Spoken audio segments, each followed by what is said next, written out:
Last class में हमने संज्ञानात्मक विकास की पहली अवस्था करी थी, संवेदी गत्यात्मक अवस्था या संवेदी गामक अवस्था, जो कि जन्म से 2 वर्ष तक की अवस्था थी। अब हम दूसरी अवस्था कर रहे हैं, पूर्व प्रत्यात्मक अवस्था, जो कि 2 से 7 वर्ष तक की है। जो है इसमें इस अवस्था को वूनर ने आइकॉनिक स्टेज भी कहा है। आइकॉनिक स्टेज इसलिए कहा है क्योंकि यहाँ पर बच्चा जो है वो प्राथमिक रूप से सभी वस्तुओं को और घटनाओं को पहचानने लगता है और उसके अंदर एक आइकॉनिक पावर होती है, वो उसके अंदर बहुत ज़्यादा शक्ति होती है। इस वजह से बच्चा जो है वो अपने वातावरण में बहुत तेज़ी से सब चीज़ों के बारे में ग्रहण करता है और ये जो इसीलिए इसको आइकॉनिक अवस्था कहा है। और ये अवस्था जो होती है ये पूर्व प्रत्यात्मक अवस्था, मतलब प्रत्यय बनने से पहले की अवस्था होती है। प्रत्यय जब बन जाते हैं तब तो हम प्रत्यय के हिसाब से अपने वातावरण में रिएक्ट करते हैं, पर ये जो है इस अवस्था में प्रत्यय बनते हैं, बच्चे के प्रत्यय बनते हैं। तो ये जो अवस्था है, ये अवस्था बच्चे की इस अवस्था में बच्चा अपने तरह तरह के प्रत्यय बनाता है और मानसिक क्रियाएं करता है। जब उसका पहली अवस्था में जो उसकी ज्ञानेंद्रियां हैं वो विकसित हो जाती हैं, जो उसकी जो वो अपने गत्यात्मक विकास से जितने भी वातावरण से इंटरेक्ट करता है वो उसका हो जाता है, उसके बाद की जो अवस्था होती है ये पूर्व प्रत्यात्मक अवस्था कहलाती है। इसमें सबसे पहले तो बच्चा जो है प्राथमिक रूप से घटनाओं को और वस्तुओं को जानने लगता है, उनके बारे में बताने लगता है। उसके बाद दूसरी जो है वो है केंद्रीकरण। केंद्रीकरण का मतलब होता है कि बच्चा एक ही पहलू से सोचता है, वो उसकी जो सोच होती है वो एक ही पहलू पे जाती है। जैसे फॉर एग्जाम्पल बच्चे को हम एक टॉल ग्लास में पानी, उतना ही पानी डालें, फिर एक चौड़े ग्लास में उतना ही पानी डालें, तो उसका जो लेवल है टॉल ग्लास में तो ऊंचा हो जाएगा और चौड़े ग्लास में नीचा हो जाएगा। अब बच्चा जो है वो क्या देख रहा है, वो उसका पूरी पिक्चर नहीं देख रहा, वो केवल उसका लेवल देख रहा है। तो बच्चे से अगर पूछेंगे कि इस ग्लास में पानी ज्यादा है या इसमें है, तो बच्चा बोलेगा इस ग्लास में पानी ज्यादा है। क्यों? क्योंकि वो उसका लंबापन नहीं देख रहा, उसका चौड़ापन ग्लास का नहीं देख रहा, वो केवल उसकी निगाह उसके लेवल पे है और उस लेवल को देखते हुए बच्चा ये बताता है कि ऊंचे ग्लास में, ये मतलब इस ग्लास में तो पानी ज्यादा है और इस ग्लास में पानी कम है। अब यदि हमें उसका ये जो केंद्रीकरण जो सोच है, उस सोच को अगर हमें विस्तृत करना है या उस सोच को हमें विकसित करना है, तो हम क्या करेंगे कि इस लेवल को छुपा देंगे। इस लेवल को हम जब कवर कर देंगे तो बच्चा क्या है, जो वो लेवल देख रहा था वो लेवल नहीं देखता और एक ग्लास में उसी के सामने पानी डालेंगे तो उसी के सामने उतना ही पानी उस ग्लास में डाला, फिर उतना ही पानी दूसरे ग्लास में डाला। अब यदि हम उससे पूछेंगे बच्चे से कि किस ग्लास में पानी ज्यादा है, तो उसने उस क्वांटिटी को देख लिया कि उतनी क्वांटिटी इसमें डाली है, उतनी क्वांटिटी दूसरे ग्लास में डाली है, तो तब वो ये आंसर देगा कि इन दोनों ग्लास में पानी की क्वांटिटी बराबर है। क्यों? क्योंकि हमने उसका जो लेवल था वो छुपा दी। तो ये केंद्रीकरण की जो बच्चे की जो स्थिति होती है, मानसिक स्थिति, ये हर बच्चे में होती है। वो एक ही पहलू को देखता है और बाकी के पहलू को नहीं देख पाता है। उसके बाद है संकीर्णता। संकीर्णता जैसे आपको बताया कि एक ही पहलू को देख रहा है, या जिसको हम कहते हैं कंजर्वेशन। कंजर्वेशन में बच्चा जो है वो हर चीज नहीं देखता, जैसे लंबाई, मात्रा, वजन, आयतन, ये सब चीजें जो है वो तब उसे दिखती है जब उसे दिखाई जाए, नहीं तो उसकी संकीर्णता होती है, उसकी कुछ लिमिटेशन होती है, वो उनको उसी तरह से देखता है। तो अच्छा, इसमें भी ये होता है कि संकीर्णता देखी जाती है, पर यदि वस्तुएं स्थिर हो तो वो एक एक पहलू को स्टडी करता जाता है। मतलब पहले वो लंबाई देखेगा, फिर उसकी मात्रा देखेगा, फिर उसका वजन देखेगा, फिर उसका आयतन देखेगा। मतलब धीरे धीरे धीरे धीरे वो बढ़ता जाता है, या धीरे धीरे वो अपने प्रत्यय को बढ़ाता जाता है। पर यदि वो वस्तु स्थिर है तभी वो इतनी चीजें उस वस्तु में देखेगा। अगर वो वस्तु स्थिर नहीं है, वो वस्तु चलती हुई है, चलती फिरती है, तो बच्चे का बहुत लिमिटेशन होती है, उसका कंजर्वेशन जो है वो दिखता है, या संकीर्णता दिखती है, उसमें वो इतनी सारी चीजें एक साथ नहीं देख पाता। बस स्थिर वस्तु को में ही वो इतनी सारी चीजें देख पाता है। तो ये दूसरा है केंद्रीकरण। उसके बाद है वो केंद्रीकरण नहीं, संकीर्णता। फिर है विचार एक तरफा विचार होते हैं। मतलब बच्चा जो प्रेजेंट में हो रहा होता है वही सोच पाता है, उससे आगे का नहीं सोच पाता, उससे पीछे का नहीं सोच पाता। मतलब वो जो बैकवर्ड थिंकिंग है उसको लिंक नहीं करता प्रेजेंट से, और जो फ्यूचर थिंकिंग है उसको प्रेजेंट से लिंक नहीं कर पाता। तो ऐसी स्थिति में बच्चा क्या करता है कि मतलब जैसे आप अगर बच्चे को, इतने बड़े बच्चे को, मतलब 2 से 6 वर्ष तक के, 7 वर्ष तक के बच्चे को यदि आप बिठा कर आप सोचें कि वो पिक्चर देख लेगा, नहीं देख पाएगा। क्यों नहीं देख पाएगा? क्योंकि बच्चा ना तो आगे का सोच रहा है, ना तो वो पीछे का सोच रहा है। वो जब कहानी, उस पिक्चर की जो भी स्टोरी है, वो स्टोरी को तभी कैच कर पाएगा जब वो बैकवर्ड थिंकिंग में भी होगा, फ्यूचर थिंकिंग में, फॉरवर्ड थिंकिंग में भी होगा। मतलब पीछे का भी सोच लेगा, पीछे का प्रेजेंट से लिंक करेगा, और फ्यूचर का प्रेजेंट से लिंक करेगा। जैसे कोई सीरियल हम देखते हैं, यदि हम बीच में से सीरियल देखते हैं तो हमें इंटरेस्ट नहीं आता। क्यों नहीं आता? क्योंकि हमने पहला पार्ट उसका नहीं देखा होता है, इसलिए हमें उसमें इंटरेस्ट नहीं आता।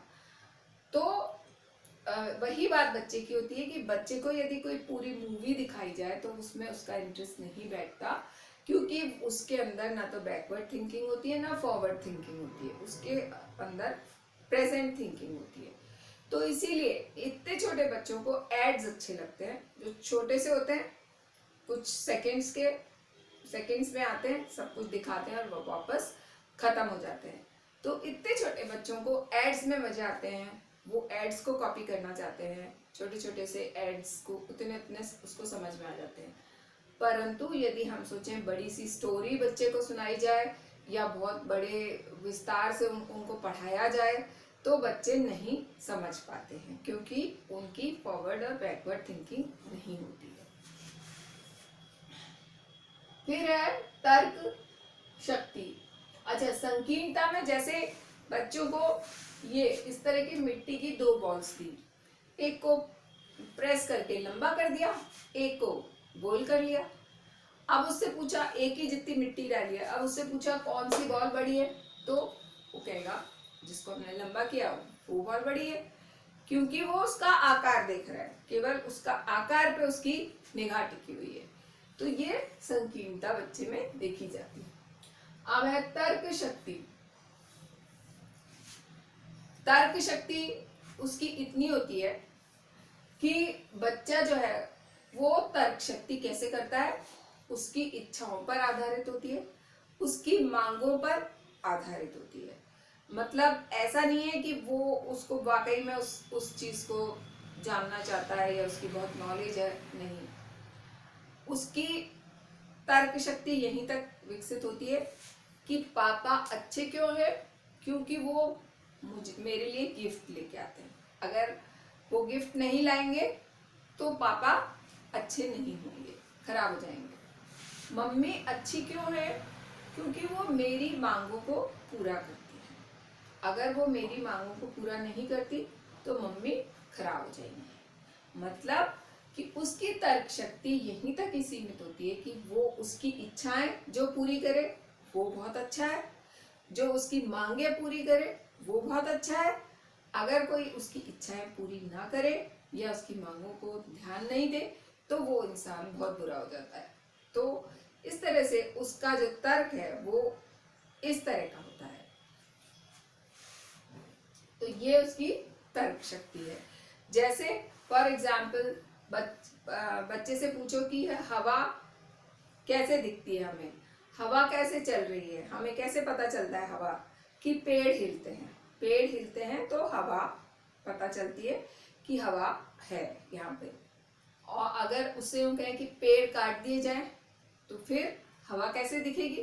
तो बच्चा नहीं बता पाएगा। तो ये उसकी तर्क शक्ति क्या होती है? सीमित होती है और उसकी इच्छाओं पर और उसकी मांगों पर आधारित होती है। उसके बाद है आत्म केंद्रीकरण। आत्म केंद्रीकरण जो चीज उसके ऊपर लागू है, जो चीज उसके ऊपर लागू हो रही है वो चीज उसको सबसे मतलब वो चीज वो बता सकता है। अगर उससे पूछे कि तुम्हें कैसा दिख रहा है तो वो बता देगा। उससे पूछो उसे कैसा लग रहा है, उस बच्चे को कैसा लग रहा है, वो नहीं बता पाएगा। इसका मतलब क्या है कि वह आत्म केंद्रीकरण है। जो उसको हो रहा है वो बता सकता है, जो दूसरे को हो रहा है उसका वो अंदाजा नहीं लगा पाता। पियाजे ने इस एक्सपेरिमेंट को इस चीज को देखने के लिए एक्सपेरिमेंट किया था। उन्होंने एक पहाड़ का मॉडल बीच में एक टेबल पे रख दिया, उसके 1 2 3 तरफ चेयर डाल दी। एक चेयर पे बच्चे को बिठा दिया, दूसरी चेयर पे डॉल को बिठा दिया, तीसरी चेयर पे कोई और बच्चा बैठ गया या कोई भी मतलब कोई जानवर बिठा दिया या दूसरी डॉल बिठा दी। अब बच्चे से पूछा तुम्हें ये पहाड़ कैसा दिख रहा है? बच्चे ने बता दिया कि मुझे ये पहाड़ ऐसा दिख रहा है। अब बच्चे से ये पूछा कि तुम्हें मतलब उसने तो बता दिया, अब ये बताओ कि उस गुड़िया को वो पहाड़ कैसा दिख रहा है?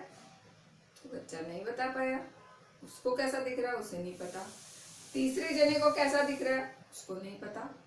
वो केवल अपना बता सकता है कि मुझे ये पहाड़ कैसा दिख रहा है, वो केवल इतना बता सकता है।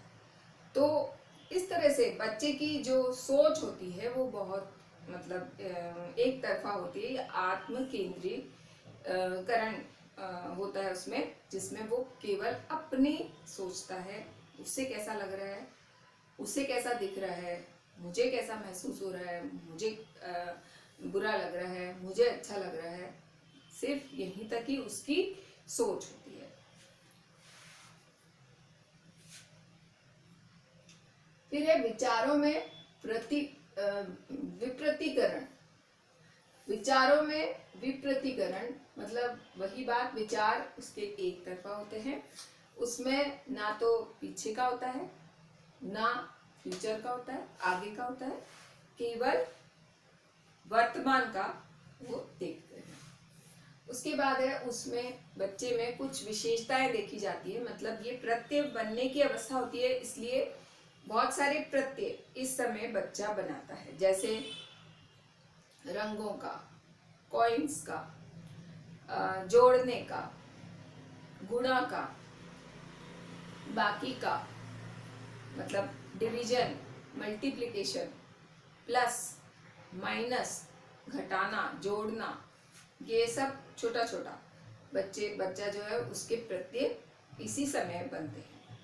फिर अलग अलग तरह के रंगों का, अलग अलग तरह के जानवरों का, अलग अलग तरह के पक्षियों का, पक्षियों की बोली, जानवरों की बोली, पक्षियों के बच्चे, जानवरों के बच्चे, पक्षियों के घर, जानवरों के घर, मतलब पक्षियों के घोंसले तरह तरह के, जैसे बया का घोंसला अलग होता है, जैसे कि जो कोयल होती है वो जो कौवा जो होता है वो उसके उसमें अंडे दे देता है। तो इस तरह से इनका क्या वो होता है, क्या नेचर होता है, वो बच्चे को इसी समय हम जितना उसको प्रत्यय देंगे, जितना हम उसको समझाएंगे, बच्चे के प्रत्यय या कंसेप्ट फॉर्मेशन इसी समय होती है। तो इस समय बच्चे को हम जितना हम समझा देंगे उतना उसको समझ में आ जाएगा, या जितने प्रत्यय हम बना देंगे उतने प्रत्यय उसके बन जाएंगे। तो इसमें सबसे पहला है वर्गीकरण। बच्चे को वर्गीकरण करना आ जाता है, जैसे छोटा, फिर उससे बड़ा, फिर उससे बड़ा, फिर उससे बड़ा, फिर और बड़ा, इस तरह का उसको वर्गीकरण आ जाता है, लगाना आ जाता है क्रमबद्ध से। इसी तरह से रंग, जैसे हरा, पीला, नीला, तो वो उनको उस हिसाब से, जैसे रेनबो में कलर्स होते हैं तो उसको उस हिसाब से वो जमा देता है। ये क्या है? वर्गीकरण है। तो इसी तरह से लाइट से डार्क की तरफ, डार्क से लाइट की तरफ, ये भी बच्चा उसको अरेंज कर सकता है। फिर उसके बाद वर्गीकरण के बाद है समूहीकरण।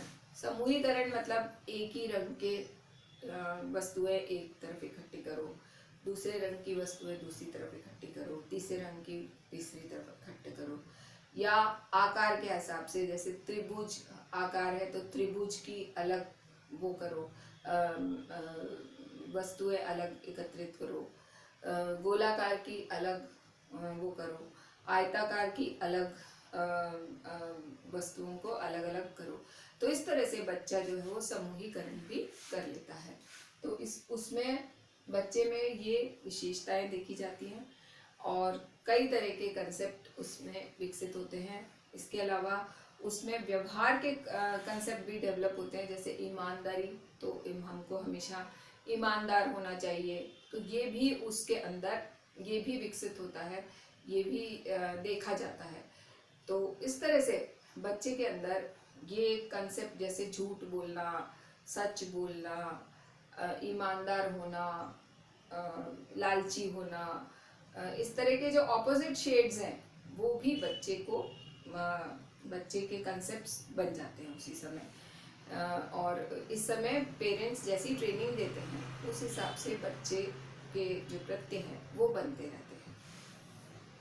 कई बार ऐसा होता है कि कुछ प्रत्यय ऐसे होते हैं जो कि बच्चे के गलत भी बन जाते हैं, तो उनको हम सुधार भी सकते हैं इस एज में। तो इस एज में बच्चा अपनी आदतों का निर्माण करता है, अपने प्रत्ययों का निर्माण करता है, तो ये स्टेज बहुत इम्पोर्टेंट होती है।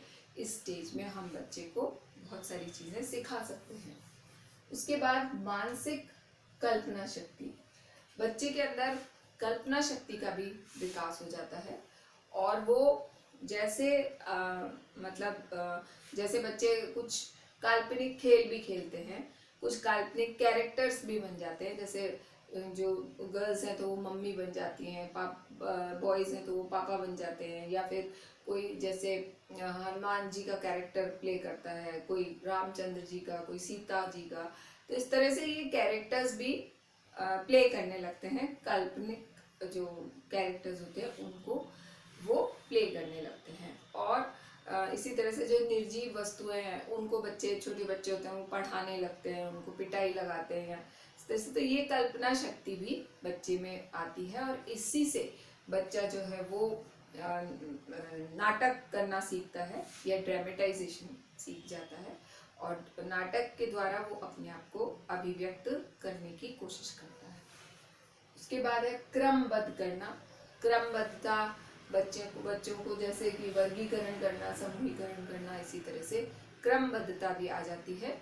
और इसी तरह से एक एक्सपेरिमेंट बच्चों के साथ करते हैं, जैसे कि एक ट्रे होती है, उस ट्रे में कई सारे ग्लासेस के वो बने होते हैं, होल्स बने होते हैं, छोटा, फिर बड़ा, फिर और बड़ा, फिर और बड़ा, इस तरह के बहुत सारे होल्स बने होते हैं पूरी ट्रे में। अब बच्चों को उस ग्लास में, उस होल में कौन सा ग्लास फिट होगा, इस तरह से वो क्रमबद्धता सीखते हैं।